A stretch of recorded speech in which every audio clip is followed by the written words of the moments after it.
Up next, we have the pleasure of welcoming Shashi Dande, Technology Officer at Wesco, where he pioneers industrial AI, industrial ML, and robotics initiatives. He also has extensive experience as the Chief Architect of Halliburton. So welcome up to the stage.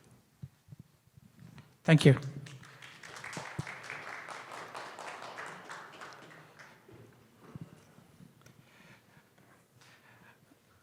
I think it's almost the evening, so I thought when the other lady was showing you guys the music and all of that, I was thinking, I was really getting nervous. I mean, how can I top that? So I'm going to talk, maybe not so deeply, but kind of walk us through the collaborative journey we are having in our digital transformation plus the AI transformation as well. And some of the collaboration we have done with Automatic in this area. When it comes to innovation, right, it all started with our, digital transformation actually, we are a distribution industry. There are still a lot of things, if you believe it or not, we still have an AS400 in our mix, and we have many different legacy systems. So we are in a massive revamp of all of our systems and really invested in our technology to bring it to the cutting edge. As part of that, we are also greatly looking at AI transformation, which is the next phase of it, and investing in solutions to make sure that we really bring not only AI solutions in the enterprise space, but also in the operations and also how we manage our warehouses, because our warehouses are key on how we really manage our entire P&L. If you broadly take a look at it, right, I just wanted to paint this picture just to show that we are really a B2B company. So we don't really do retail. And you can see that even though we are B2B, we don't directly interface with the customers themselves, but we still do a lot of stuff to ultimately make sure the product that you're buying comes to you, right? So we most probably are working with somebody in the middle who are delivering the product to the end customer. And if you notice, there are a lot of pieces in all of this, and every single piece produces a lot of data. And when you produce a lot of data and transactions and all of that, then there are opportunities to deploy AI to gain insights, and also, like somebody was talking about OR operations research the other day, or this morning, I guess.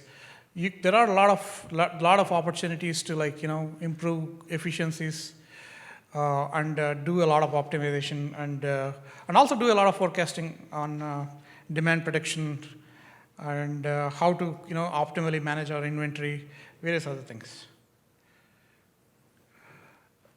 Right now, I'm going to walk you guys through one particular use case that we are actively working with Automatic in our warehouses. We have a lot of equipment in our warehouses, like forklifts, and of course, we are massively looking at as to seeing how we could cut our operational costs. If you look at the energy mix, most probably most of the energy is consumed by the HVAC and other systems, right? So, this is one particular use case I'm going to walk you guys today, and the one particular thing that we are actively working on is to comprehensively design a maintenance management system. I'm not going to go into a lot of detail here. You guys already have heard a lot about the small specialist models. Particularly in our case, since it's a lot of IoT data and most of the models sometimes are also going to be deployed to the edge. This totally makes sense for us to deploy this small specialist models. And also one more thing that from an architectural point of view, you can see is if you divide our data into knowledge base and all the IoT data that we're going to collect there, right? So we're going to like train all the small specialist models on the knowledge base. And then we will also have all this data wherein we could generate traditional AI ML models for, say, for example, your HVAC or, for example, your forklift. Together, through both the generative techniques and also your traditional AI ML techniques, you could generate the right predictions for, if you look at broadly from predictive to preventative maintenance, right? You could both do the predictive maintenance of your equipment, also preventative maintenance. And of course, governance is very important. Even though people might say, oh, this is all IoT data, but OT data is also very important. While we are building all of these technologies, we're also actively looking upon how to protect our data and also putting in places for effectively protecting our IP as well as best practices and also center of excellences so that we adhere to a responsible AI company, making sure that we don't introduce biases and making sure that we benefit everybody, not a section of a population, making sure that privacy and all the other things are also taken care of. Broadly, from an implementation point of view, the vision is always start small, build a POC, and then test it out in a couple of warehouses.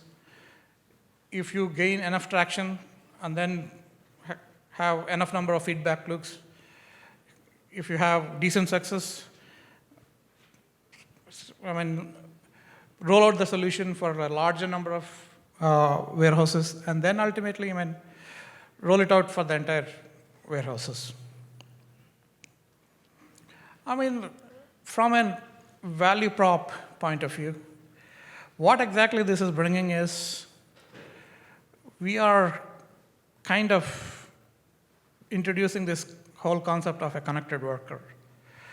Everybody who works in our warehouses basically is going to be that connected worker whose productivity will be, somebody in the morning was talking about, hey, generative AI is going to solve a lot of these problems, and what are we going to do with the free time? So if somebody could efficiently and effectively work their hours, they could do more, they can go train themselves into more important functions and leave all the mundane work for the robots or the machines. And also from a insights and maintenance point of view, right? The connected worker is basically a worker who is augmented by AI with a lot of information and also empowered to make decisions based on the information that he receives.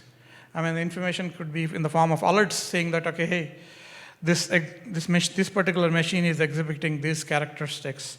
So most probably you should, go check it out, or schedule a preventative schedule a preventative crew to come in and service the equipment. Say, for example, usually we have a lot of forklifts. Those are serviced right now in a periodic fashion, in the sense irrespective of they're used or not used, broken or overused, they just always get periodically serviced. It's a drain on the cost, right?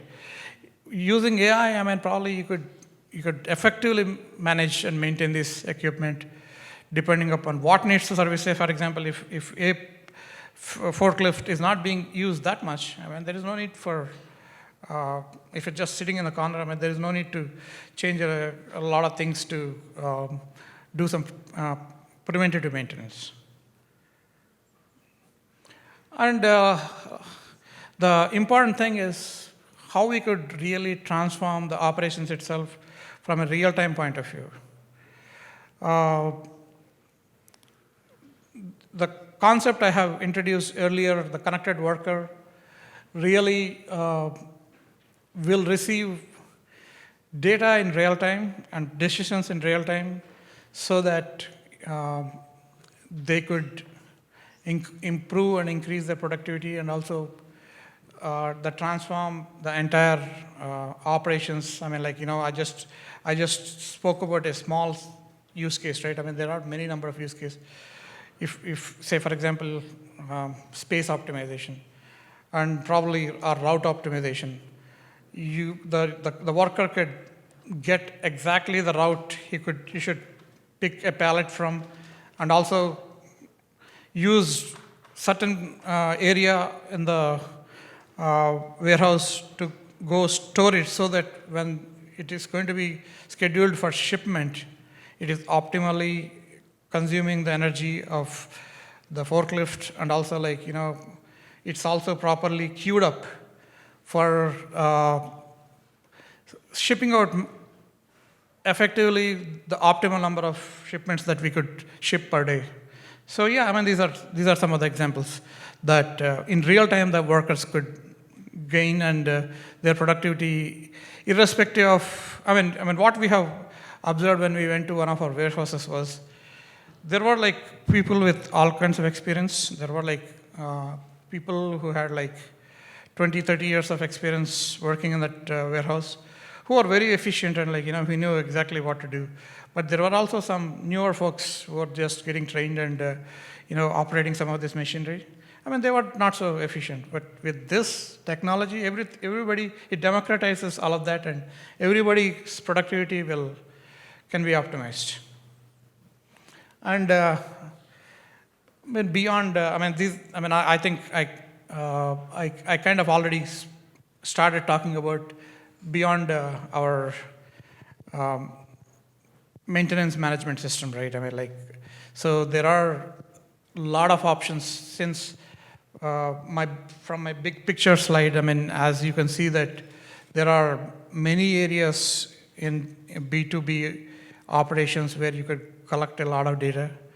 And from using generative AI, right now, actually, we are actively working with all of our stakeholders to collect use cases all the way from marketing, finance, our legal department, our procurement, pricing, demand forecasting. I mean, there are like many areas that we are openly looking at. And hopefully, with using the generative technology, we will take all of them forward and design very effective solutions to take care of the problems and generate a lot of value for the company at the end of the day. And I also come from a group that we are developing a platform for our organization. So our idea is basically solve the solutions for us, drink the Kool-Aid, and then sell the Kool-Aid to the world. So I think that concludes my talk. Now I'm ready to take questions.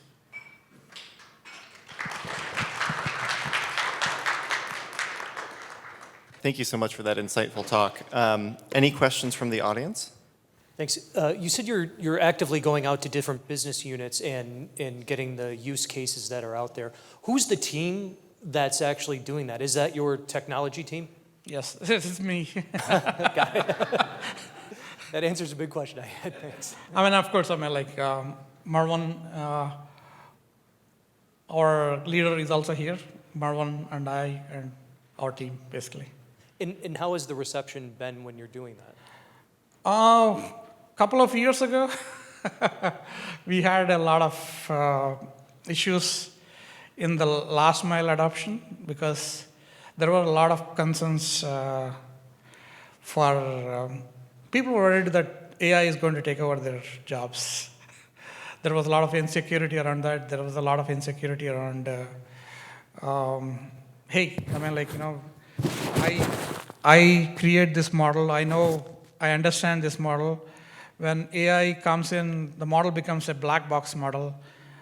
I don't have a lot of explainability in telling my stakeholders that, okay, hey, how is AI model better than the model that I have created in my spreadsheet is better? So, I mean, to answer for those kind of people is, yeah, you created your model with a minor set of data that is not the entire data set. So your model, obviously, from your Excel is not going to perform the way AI can perform if you are training the machine learning model from across multiple years of data, and it can really create the model that could outperform your smaller. I mean, and mostly what these analysts in our company used to do is create very linear. The outside world is never linear, so they used to have simplifications for everything. Finally, they ended up always having a linear model. And they had very little stochasticity in it, no probabilities. I mean, a lot of simplifications. It seems like there's a huge unlock that can happen once you start sharing data, particularly between the value chain. Have you looked at or actually worked on any use cases that required getting your customers or stakeholders up or downstream your supply chain, getting that data and kind of creating a win-win situation? I mean, there are a couple of different phases in this, right? Explore, expand, and then deploy, right? So we have definitely gone through the explore phase. We have tasted partial success. And of course, I mean, there was some pushback as well. So now we are into the expand phase. We are hoping that, we will have a lot more success, because there are two ways you could shove a solution down the organization. Either you could have a buy-in for your upper management, and then there is a lot of top-down. And also you go to the people who are going to ultimately use your solution, convince them as well. So we are approaching from both the sides this time. We are going and evangelizing with all of the people ultimately who are going to use the solution and which is going to help them, and making sure that, okay, hey, this is something which is going to help you productivity go up, or this is not going to replace you. Convince them, and also there is a lot more buy-in from our senior leadership as well, and then we want to make sure that they could enforce from the top down. I hope I answered your question. Yeah, thank you. Thank you.